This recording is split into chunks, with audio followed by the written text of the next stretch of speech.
whip. And if that's what you want, if you want to vote for a party that tells your candidates what they can or cannot say, then just keep voting for people. I mean, particularly one, Reform, for example, their candidate is a magistrate. So a magistrate that has nodded to all the police, that have convicted working class people, that have told lies, and that magistrate has sat there and nodded away like a nodding dog, sending people down, right? And that's what they want to elect. Well, I won't tolerate that. I'm there to speak for the people and to air the people's grievances in Parliament and to the Crown. You would see, just to make sure everyone's aware of this, if you ever want to see a maiden speech on par with Cromwell, elect me on the 1st of May, 2025, and I'll tell you now, they will be sitting there trembling because I will be using parliamentary privilege to its fullest. That's it. So everyone needs to understand that this country is in trouble, and people need to snap out of this Britishness stuff and go back. And let me just make sure I'm clear on this. We want to void the Acts of Union. It's the cleanest way of stopping the nonsense. What does that mean? It means you go back to being a Commonwealth nation. It means you go back to full independence. It means you go back to governing yourselves. That's it.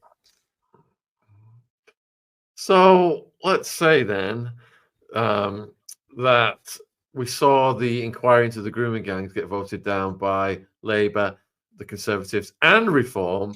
And I know people who are invested in Reform now as if it's an alternative. But are you saying it's just an illusion of choice? Absolutely. So let me, on our leaflets that we sent out, just to make sure, I understand that you just had some people on your show talking about what they describe as grooming gangs. They are not grooming gangs. They are rape and torture gangs. There is a law in this country, the Criminal Justice Act 1988, Section 134, torture, right? Section 6 states it is a mandatory life sentence if convicted by a jury. It is indictment only.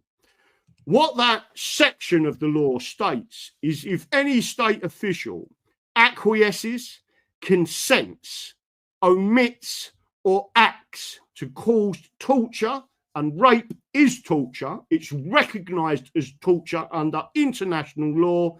If anyone of the council, social services, the police, MPs, prime ministers, Gordon Brown, right?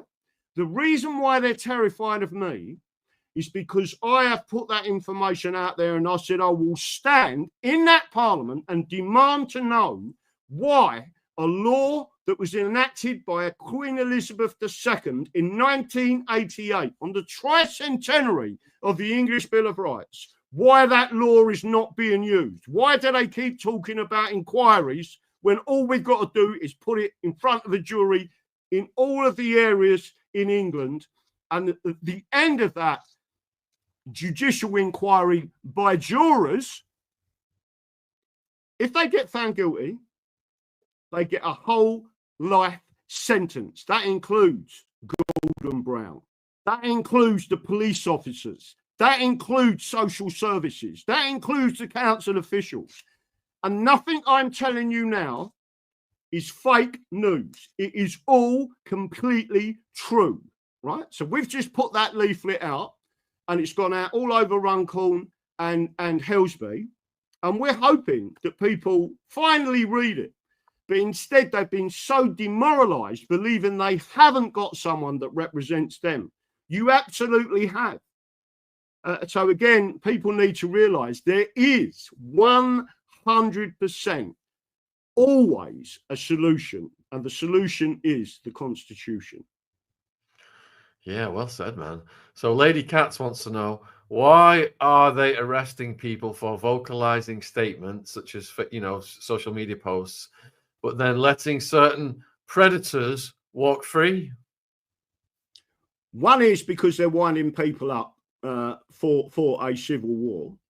The second reason is because all of those people trusted their British solicitors, British barristers.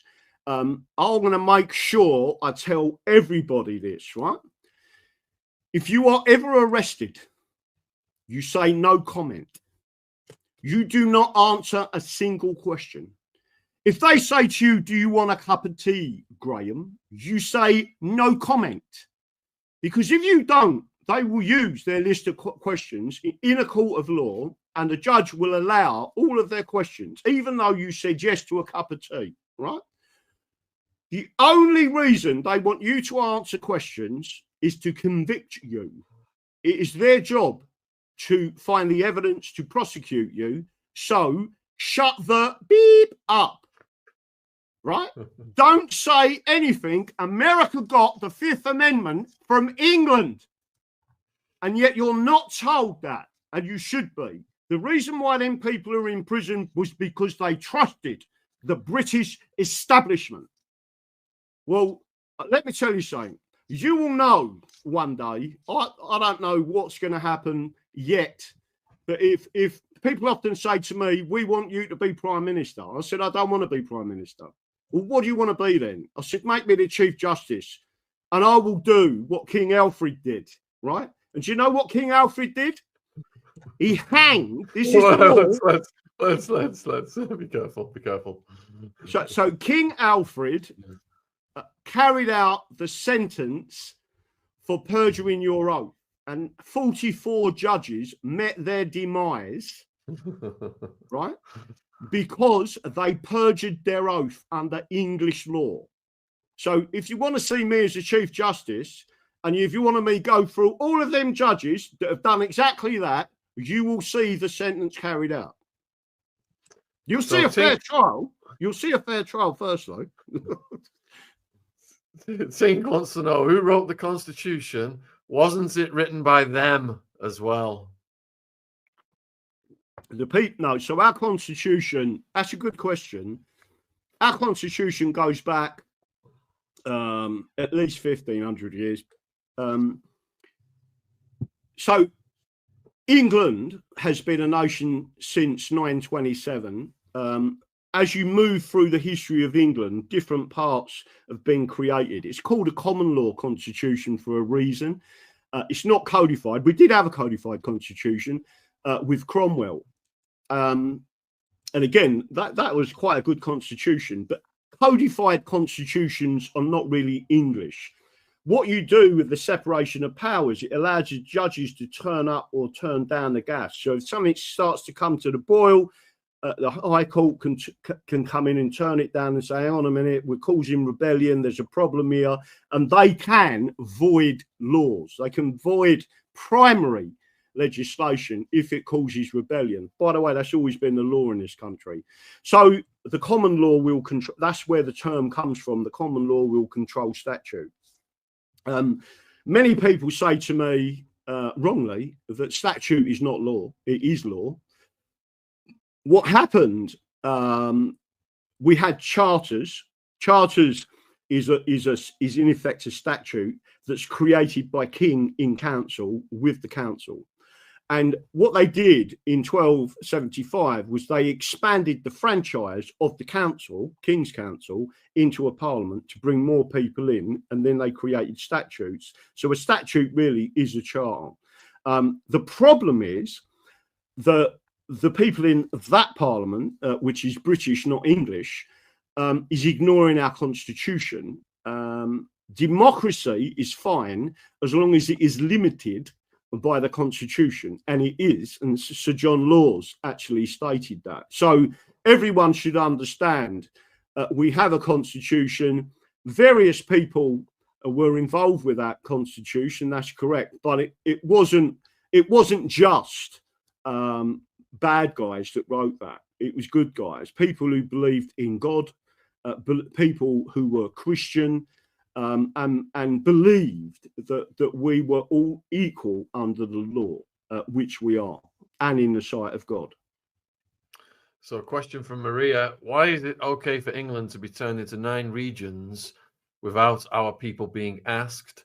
First, they stole our parliament, and then they took away our self-sufficiency, and now they are dismantling us.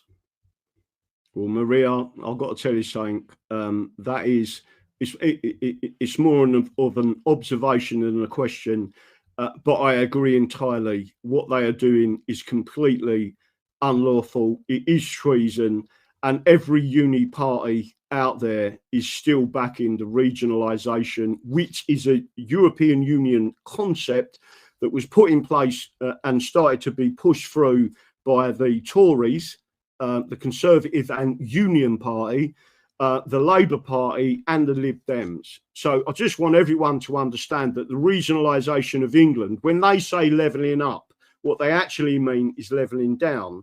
They intend, if anyone can see the state of London, and I was born in London, let me tell you something, it is a terrible place, right? And who destroyed it was the British. And what they're doing now is intending, by regionalising England, is to bring the regions of England via Serco, via Mears Group, via Clear Springs, via the British Parliament, and your money to destroy it and bring down those regions. They seek to destroy it. Lancashire, Yorkshire, Northumberland, County Durham, right?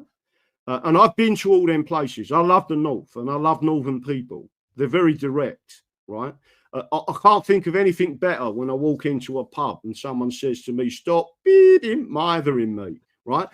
and I just think our diversity comes from our language, right? And our language is English, and we have different tones and different characters in different parts of England. And that is our diversity, not the speaking the King's English, because then people speak in dull tones and hate the working class with a vengeance. So, on the subject of Serco, how do they make their money, Graham? They basically, so there are a number of contracts that are given out by the government. There's various elements to Serco, but the basic is that they take all the contracts. So I'll give you an example: prison contracts, or and there's a story around this. I don't know if people understand this properly, but in the Soviet Union, it was a transport company that was a Soviet Union company. And one of those guys used to transport vehicles, which little cells in the back. They picked people up from the courts. They put them in the back of the vehicle when no one knew what was going on. They drove to an end point, but on the way, they flicked a switch inside the vehicle that put the exhaust gases into the back. So all of the passengers of that vehicle died of carbon monoxide poisoning, right? So it was a company very similar, if you want to call it that, to Serco, right? In other words, they had contracts to do certain things, and one of the contracts that Serco have got is the court contracts and the prisoner delivery system from prisons to courts, etc. That's how they operate. They operate in an unfair monopoly situation, which again the English don't do, and it is a cross between fascism and communism, and these monopolistic companies are paid out of your taxes, and it's a downward spiral. There is no benefit to you at the end of the day. All that's going to happen is you're going to keep losing rights and privileges, etc., until in the end you are a slave. And how are they making money from the unfettered immigration? How do they make money? I mean, I've got a document here. If you want me to show it on the screen, do you want me to share it? Perhaps not, because it could be used against us. Oh, right. Well, so if you go to, you can search for this. It's Serco. And what Serco so Reuters, for example, did an article about this, and they showed that Serco, Mears Group, and Clear Springs were given 4 billion of taxpayers' money. This is in 2019. Don't forget, I used to work for them in 2016, 17, and they was doing it then. There was another company called Carillion that went bankrupt, right? For various reasons, mainly due to various skullduggery situations, it went bankrupt. The point I'm trying to make to you now is that they make money because the government has given them money. What they've done is put that money not just into hotels. They're the ones who are paying for houses. They're the ones who are paying for what's known as multiple occupancy properties around the country. They're buying up portfolios of houses and putting these asylum seekers in there. But the way that they're doing it is they targeted using the information that they got from the ONS and the census of where the highest levels were of English-only national identity. And it means that those migrants are then given a British Parliament. And it means that instead of it being like that with English, as you see them move in, you'll see that the British and they're given rights to vote start to overtake you. And that's how they're doing it. So they make money but by being given billions of your tax money to flood this country. And again, if you look at certain other groups of people, a particular charity, which is basically the Lifeboat organisation, you will see that they're being used as a taxi service for these people. And we could stop this at any time. There is no political will to stop it because all of the Uni Party are in fact supporting the destruction of England. And we're seeing news stories about villages of like less than 100 people. All of a sudden, there's like 100 asylum seekers are put in villages like this. Have you heard stories like this? Well, Barrow and Furness is one of them. It's got a population, I believe, of 6,000 or 7,000. A few Islamic people that live there, and they have just built or intend to build, I think it's a £7 million mosque or a £2.5 million mosque. Again, they're taking over a lot of our churches. They're taking a lot. I don't know if anyone's noticed, but they've shut most of the pubs down. And what they've done is created in the pub space their own communities or their own community people. It's simply a destruction of England and English culture. So prior to you coming on, Graham, you know, we did a panel on these gangs who are doing these assaults on the teenage girls, and it's absolutely disgusting. And we've got a question here from Nosy Poke, because the cops aren't doing anything about those gangs, but a couple of days ago they announced they were raiding Turkish barbers and vape shops. Is that them just virtue signaling to the British public? Nosy Poke wants to know. The technical answer to that is those shops have been used as a mechanism for another. It's not just the boats that you should be looking at. The vast amount of illegal asylum seekers and crooked visas are coming in via these shops. Many of these shops are actually supported by NGOs in the background or other groups external to England, and they're being paid to keep. It's almost like a money laundering scheme, but it's also a laundering scheme for illegal visas. And that's the bit that people are not seeing. Many people are coming here, hundreds, if not thousands, every day via them schemes. And the British oligarchy, the regime, the cabal know exactly what's going on. And just to give you an indication of that, and I'll just give you, again, people can Google anything that I'm saying. It'll come straight up. It's just not spoken about by the mainstream media or alternative media. I mean, you are what I would describe as real alternative media. Andy the Gabby Cabby, real alternative media. LSB Productions, real alternative media. The reason I'm saying is you are important because people are not hearing what's actually going on. So Scotland, for example,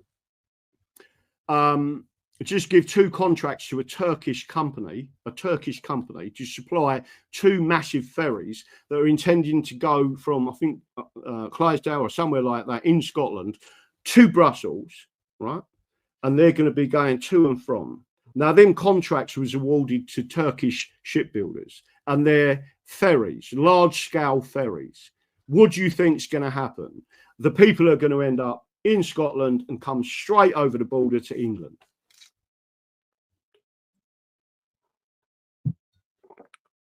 You froze there briefly. It's all right, you're back. You got a question that ties into that. And Maria wants to know why all of our manufacturing jobs got moved to China. That is a very good question. The answer to that is exactly the same as America. They seek to destroy the working class. They wanted to create a service-only industry. Anyone with any brains will tell you that that don't work. It will never work. And China actually uses slave labor in China. They're paid, many of them are paid a pittance. And what you're doing is then re-importing their goods and paying for child sweatshops, etc., etc., etc. I'm not suggesting they're all doing that in China, but what I'm saying is a large amount of them are, and you're actually destroy. These people have actively destroyed. And what the corporations are doing, they don't care about the nation. They only care about the profit, and they take the money from our economy offshore. Right? That's why you get multi billionaires, and then you end up with nothing because they take everything out of society. So that's the reason why they did that.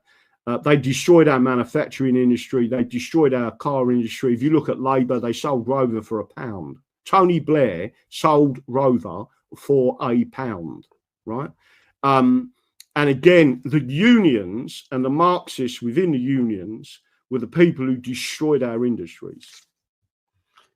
Indeed, as Scott is pointing out on the screen, China equals slave labor equals cheap products. So the globalists have basically made all these people unemployed in our domestic country so they can take advantage of Chinese slave labor to make even more billions for themselves. And, you know, you spoke about reverse engineering.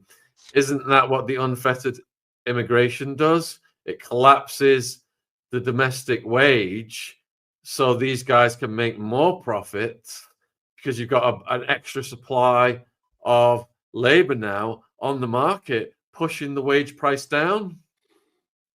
That is correct. And if you look at most of the labor at the moment, a lot of these immigrants are taking standard trade jobs or even non-trade jobs like driving jobs.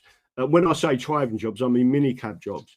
And that was always the staple. If you was out of work, years ago, I was out of work, I'd get a job as a mini cab driver for a year, keep yourself afloat, go and get another job, etc. So everyone understands what they're actually doing is destroying our country. And again, if you've only got to look at the strategic nonsense that they talk. Anyone with a brain can tell you they are actively destroying the workforce and our skill sets. So again, if you look at tradesmen, who was it that removed, in effect, apprenticeships? Tony Blair and the Labour Party, right? They destroyed that. That was in place for nearly 300 years, and they destroyed it. Why did they destroy it? Because a carpenter or a bricklayer or a roofer, a tiler, a skilled man, plasterer in particular, right? They could earn £100,000 a year and nothing to do with the state, right? And black taxi drivers could earn 100 grand a year cash, right?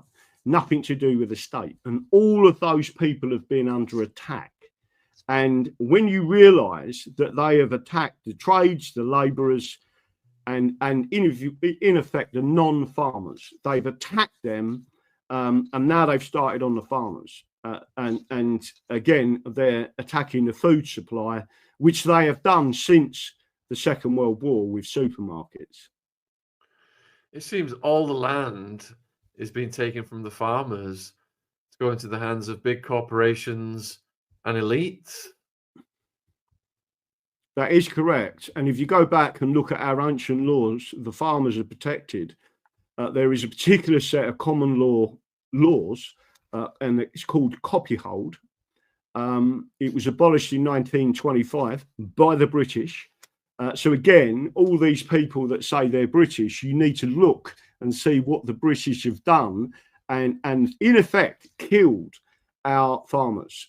And they are killing the food supply. They started with the foot and mouth disease in the 2000s, early 2000s. There's evidence that they did that deliberately. And the same group of people are doing it again. I won't say on this show what I'm talking about, but it's fairly obvious what I'm talking about. Yeah, we had a farmer on whose land was taken from him through lawfare, and he ended up dumping a bunch of muck on the courthouse door, and he made news headlines through that, just to bring attention to what was going on. Anyway, Victoria wants to know, are we further down the woke road than America was with the Biden admin? We are England is in a far worse situation than the United Independent States of America. We have got no one, apart from me and a few others, that actually know what's going on, and there is a strategy and a plan to deal with it. The problem we've got is the British will not allow us a voice to explain what's going on to the people. Again, like I said, the only real way of solving this is getting someone in that parliament using parliamentary privilege to say exactly what's going on, even the rape and torture gangs. Rupert Lowe and Ben Habib